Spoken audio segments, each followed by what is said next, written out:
Ayatollah খমিনীর একটি কথা আমার মনে পড়ে, কি সাহস তার।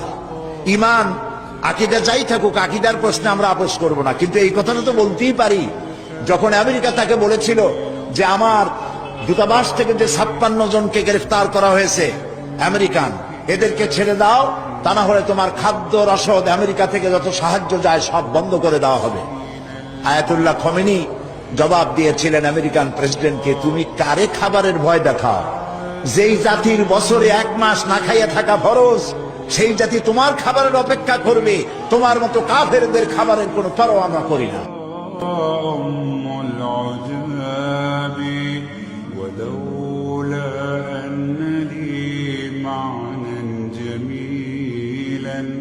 لبعت المكث فيها بالذات